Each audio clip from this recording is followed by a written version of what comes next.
नमस्कार। आज हम एक दिलचस्प किताब पर बात करने वाले हैं, प्रसेनजीत राउतरे की मेरी व्यापारिक यात्रा, एक वित्तीय संस्मरण। ये असल में लेखक के अपने ट्रेडिंग के सफर का एक काफी निजी और खुलकर लिखा गया ब्यौरा है ना? हाँ, बिल्कुल। इसे आप सिर्फ एक गाइड नहीं कह सकते, ये एक कहानी है, उनके अपने अनुभवों की। तो हमारा मकसद है कि इस किताब से जो जरूरी सबक हैं, जो नजरिए हैं, जी। उन्हें समझें। खासकर शेयर बाजार की जो असलियत है और उसमें टिके रहने के लिए क्या चाहिए होता है।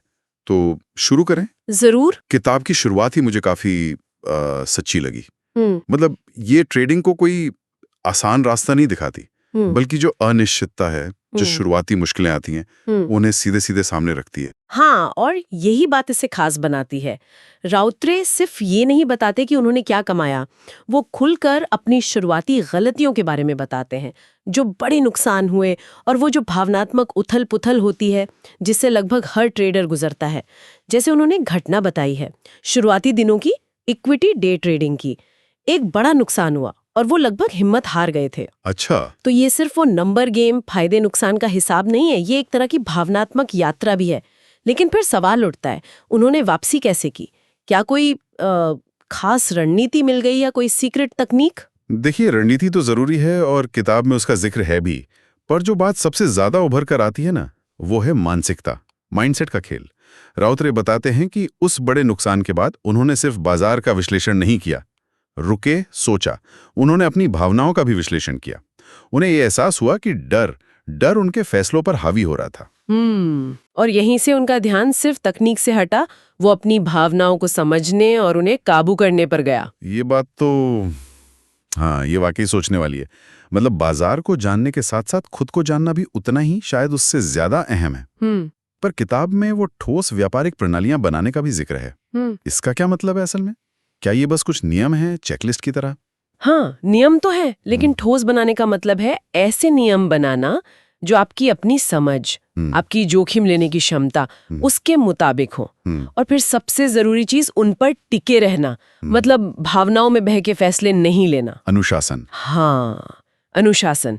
इसका मतलब है कि आपके एंट्री और एग्जिट पॉइंट साफ हो, रिस्क मैनेजमेंट पक्का हो। किताब यही बताती है कि एक कामयाब सिस्टम सिर्फ तकनीकी चीज नहीं है, वो ट्रेडर के मनोविज्ञान से जुड़ा होता है, गहराई से। तो मनोविज्ञान और सिस्टम, ये दो बड़े स्तंभ हो गए। अच्छा, क्या किताब में इस पर भी बात होती है कि बाजार तो बदलता रहता है, तो उसके साथ कैसे तालमेल बिठाया जाए, लगातार सीखते रहने की बात? बिल्कुल बिल्कुल।